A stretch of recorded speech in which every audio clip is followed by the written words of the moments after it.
Thanks for staying with us. You're watching The What Now. Today is the International Day of Democracy, celebrated around the world on 15th September each year. It was established by a resolution passed by the United Nations General Assembly in 2007, encouraging governments to strengthen and consolidate democracy.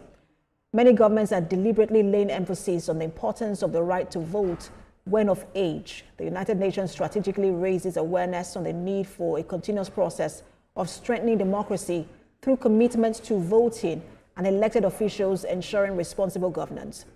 The UN Secretary General gives more explanation.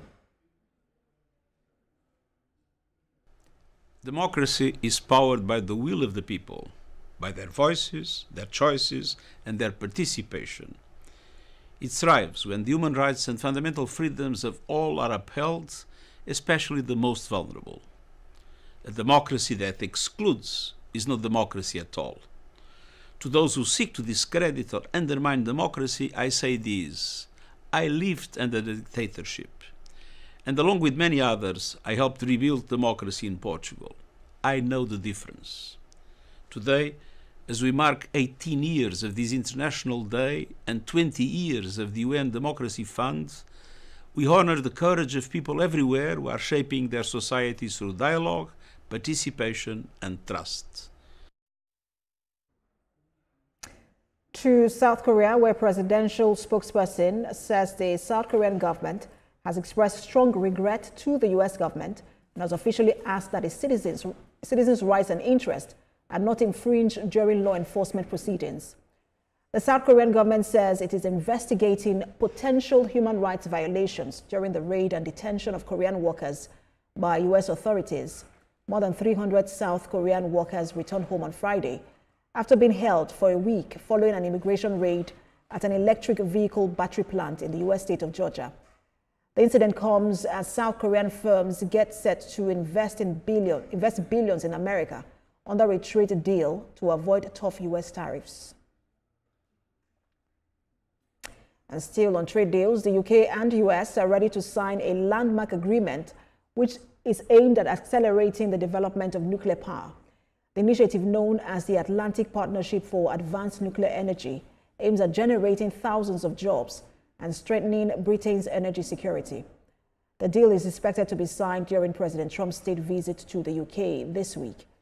The UK government says generating more nuclear power can cut household energy bills, create jobs, boost energy security, and tackle climate change.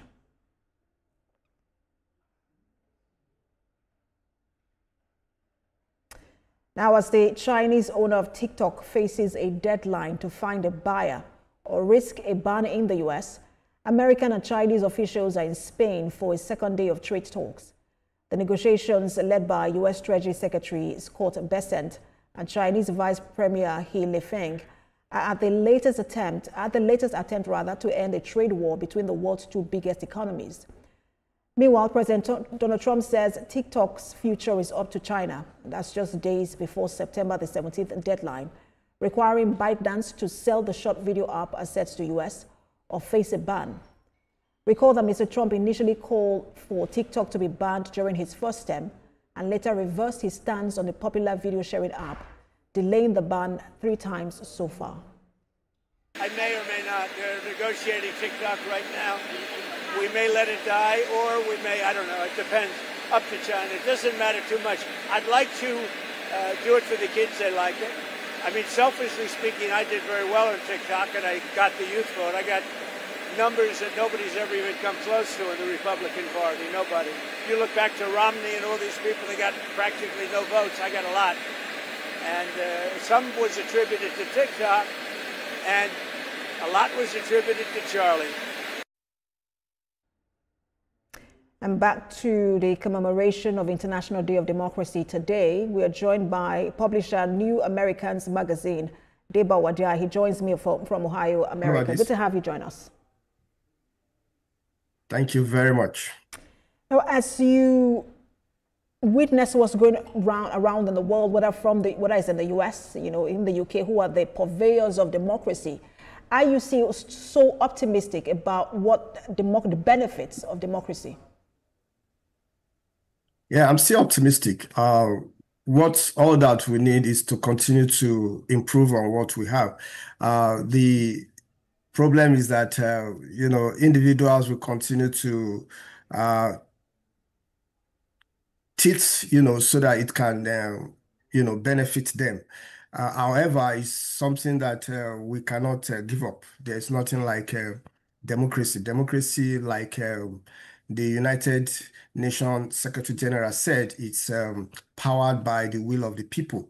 And so their voices must be heard, they must make their choices, and they must participate. And that is what we'll continue to do.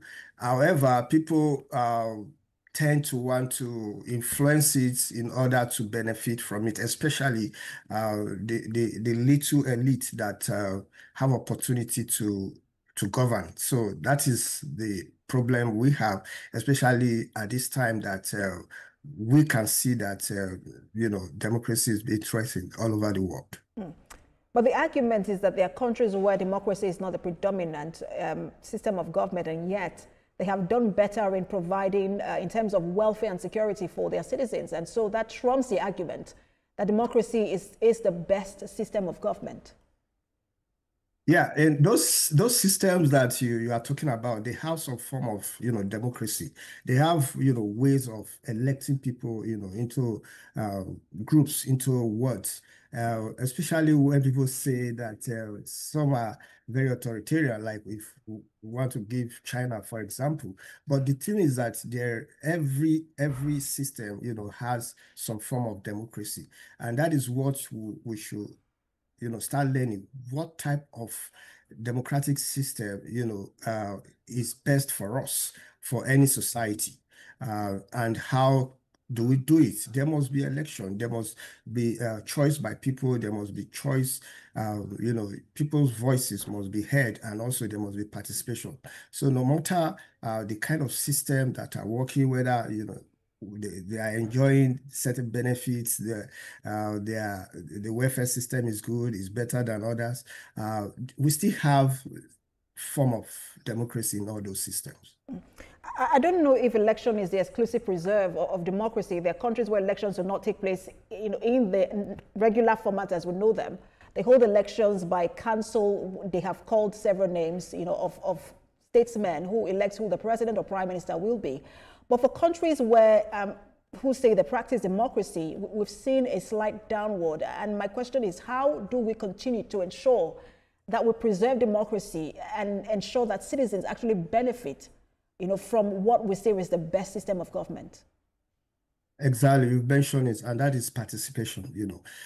Citizens must benefit, no matter what form of government that is being practiced. The goal is to make sure that the citizens of those countries benefit. And so how do they benefit? They need to participate. And how do they participate? They need to be part of the system. They need to make those that they've elected, or those that, whether it's in any form of choice, those people must be accountable. If they are not accountable, then whatever form of democracy that you practice, is nothing, And so what people need is accountability. Is because the reason for election at all is to put people who can lead and help the society to actualize the goal, the mission of that society. And so where that is done, and those that are put there don't, lead well, then there is another opportunity to go for election and remove them and replace them.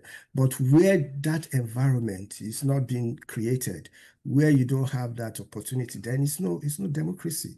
It's something that you tag yourself. However, what we know as democracy is that there must be the voices of the people must be heard. They must be able to make choice, and they have to participate. That is, Interesting point you made there, Mr. Wajai, the idea of transparency, accountability, and the popular choice. Thank you so much for your time. Global Affairs analyst and publisher of Americans magazines, Deba Wajai. Thank you for your time. Thank you very much. That's TVC News. That's the What Now this hour. For more updates on the stories we're monitoring.